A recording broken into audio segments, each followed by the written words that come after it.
My team needs a clear picture of our force posture around the world and our operations to deter our enemies. We have encountered roadblocks from the political leadership at the Department of Defense and the Office of Management and Budget. Right now, we just aren't getting all the information that we need for the outgoing administration in key national security areas. It's nothing short, in my view, of irresponsibility. President-elect Joe Biden won't be sworn in for another 3 weeks, and already he faces a great deal of obstruction on the part of his political opponents inside the Trump administration. Biden has been adamant since day one of his campaign that he'll seek to reach across the aisle to work with Republicans on solutions. But given what we're already seeing, is the olive branch approach even possible?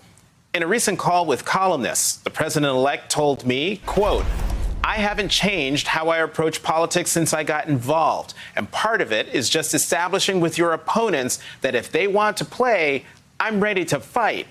But one of the things that happens is when you get into one of those kinds of blood matches, nothing gets done. Nothing gets done.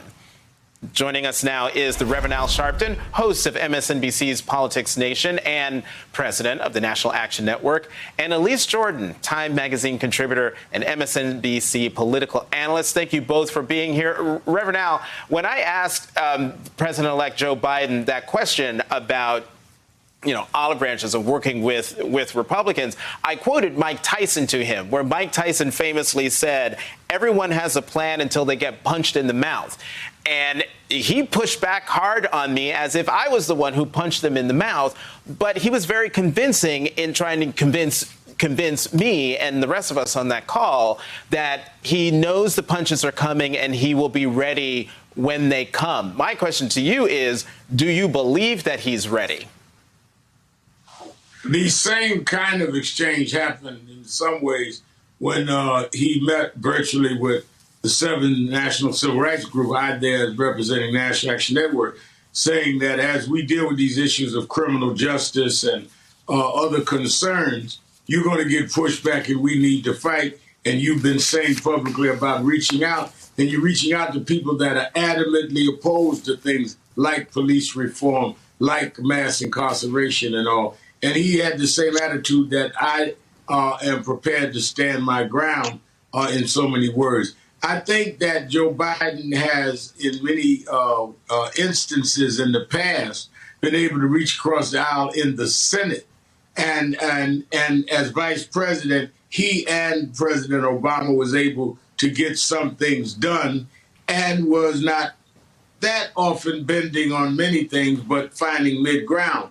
But I think that what he cannot estimate, he being President-elect Biden, is you're dealing with a different kind of zeal on in this Republican Party now that has been put in by Donald Trump and fired up their base, where many of them are afraid of their base that will not let them reach back across the aisle because they've become captive by a charismatic con man that has now captured the party and arrested them in place. And you're not dealing with people that are talking about healing. You're dealing with people that want to just hold where they are and have nothing even appearing like they're dealing with people across the aisle, less known, dealing with a citizenship that is diverse and have interests that have been treated unfairly.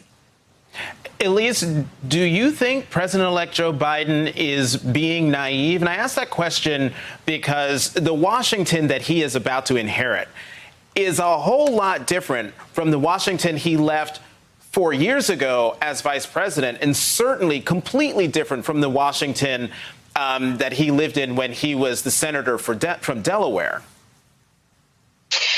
I think that President-elect Biden is right to be optimistic about what his presidency can accomplish and to publicly project this kind of optimism. But I do think that it's going to be incredibly hard to make a dent in just the rancor of this political moment.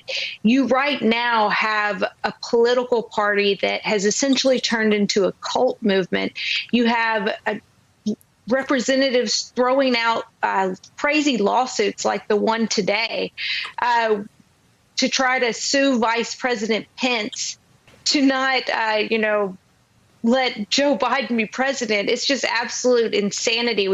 Trump has such control over the base of the party. And the question is, does that continue? I think it does. I think it's Donald Trump's party now. And we've seen with all of just antics isn't really a strong enough word, but just all of the absolute insanity in the aftermath of this election and the Republicans who have gone along with it, it makes me think it's just going to be incredibly difficult for Joe Biden to make inroads in that kind of environment.